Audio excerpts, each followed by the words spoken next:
So you're starting your journey with Microsoft Azure. Awesome. But let's be real. It can feel like someone just handed you a map of an entire continent, right? Well, today we're going to fold that map up and just point out the 23 key landmarks you actually need to know to get going. Yeah, getting into the cloud for the first time, it's like trying to drink from a fire hose, isn't it? You log into Azure and bam, you're hit with over 200 services. And they have these crazy names like Synapse, Sentinel, Cosmos DB. I mean, what even are those?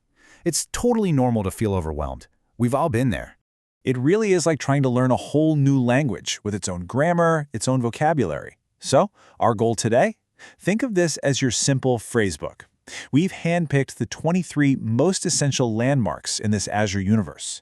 The idea is to give you a map so you can start navigating with some real confidence.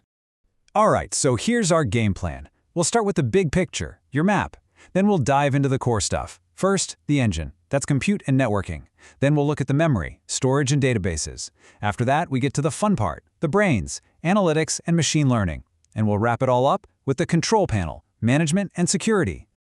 Okay, first things first. Let's get our bearings and look at the map of this whole Azure universe. All right, that brings us to our first major stop, compute and networking. I want you to think of these as the engine and the highways of your cloud. The compute services, they're the muscle, the horsepower doing all the work. And the networking services, they're the roads and bridges that connect everything together. So, welcome to the engine room of Azure. You've got options here, lots of different flavors of compute power. You can start with the most basic thing, a virtual machine, or VM, which is pretty much your own personal server in the cloud. Or you can get more abstract. Like with App Service, you can just deploy a web app and totally forget about managing the server underneath. And Functions, that lets you run these tiny little snippets of code whenever something happens. See, each one is just a different tool for a different job. Let's zoom in on that first one because it's super important. Virtual machines, or VMs. This is the bedrock, the absolute foundation. Anytime you need total control over the operating system, over every little thing that's installed on it, just like a physical server you might have in a closet somewhere, this is where you start. Okay, so our engine's running, now we need the highways to get places. The first thing you'll build is a VNet, or virtual network. Think of it like creating your own private, fenced-off subdivision inside of Azure. And to connect that securely to the rest of the world, a CDN, or Content Delivery Network, gets your stuff to users all over the globe super fast. And then there's ExpressRoute, which is like having your own private, dedicated fiber optic highway straight from your office building right into the cloud. Okay, so we've got our engine and our highways. But what's all the traffic on those highways? It's data, right? That brings us perfectly to our next section, storage and databases. This is all about where your information actually lives. When it comes to just storing files, Azure basically gives you three main choices. For pretty much all your everyday stuff, images, documents, backups, you're going to use blob storage. If you've ever used AWS, it's just like S3. Then there's Azure Files, which feels more like a traditional shared network drive. And finally, for those absolutely massive, raw datasets you're going to use for analytics, there's a special tool called Data Lake Storage. Now, this is a really important point. What's the difference between blob storage and data lake storage? They can sound similar. So think of it like this. Blob storage is your all-purpose garage. You can throw anything in there, your family photos, your important documents, your backups. It's super flexible. But data lake storage, that's not a garage. That's a massive industrial warehouse, specifically designed to hold mountains of raw, messy data that you'll need for some serious, heavy-duty analytics. Okay, storing files is great, but what about organized, structured data? For that, you need a database, and Azure's got you covered no matter what you need. For really flexible, modern apps, you've got Cosmos DB. It's a NoSQL database, which just means it's not stuck with rigid tables. But for more traditional apps that do need those neat tables and rows, you've got Azure SQL Database. And of course, if you're already using popular open source stuff like PostgreSQL or MySQL, they have fully managed versions of those too. All right, so we've got our data stored, we've got it organized. Now for the really cool part. How do we turn all that raw data into actual intelligence? That brings us to our next stop, analytics and machine learning. This whole category is really just about making sense of your data.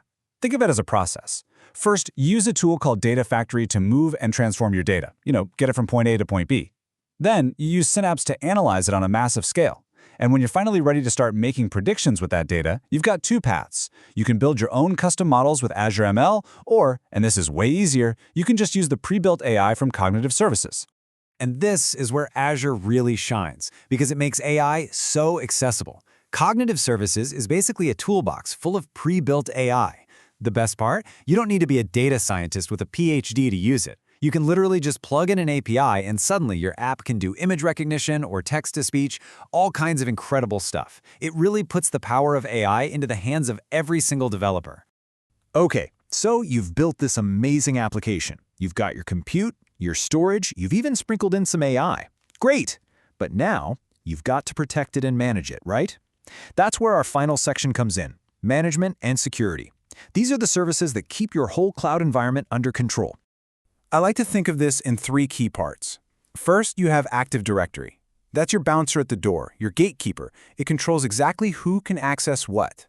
Second, you've got Azure DevOps. This is your entire toolkit for building and shipping your software, all the way from writing the code to getting it out to your users. And finally, there's Azure Monitor. This is the central nervous system of your setup. It's constantly watching everything, collecting data, and letting you know exactly how everything is performing. And when we talk specifically about security, Azure has 2 absolute powerhouses. First up is Security Center. Think of it as your security command center, a single dashboard where you can see all your vulnerabilities and get smart recommendations. Then you have Azure Sentinel. This thing is like a super intelligent security guard powered by AI. It's constantly on watch for threats, and it can even automatically respond to them across your entire organization. It's pretty amazing. So there you have it. We've just completed our whirlwind tour. And what was that magic number again? 23. Yep, just 23. That's it. These are the core services, the foundation for your entire cloud journey. Look, Azure has over 200 services, but you don't need to know all of them to start. These 23 are the essential Lego bricks. Once you understand these, you have everything you need to start building pretty much anything you can imagine. So, we've handed you the map. We've pointed out the most important places to visit in the Azure universe. The only question left is, now that you have it, where are you going to go first?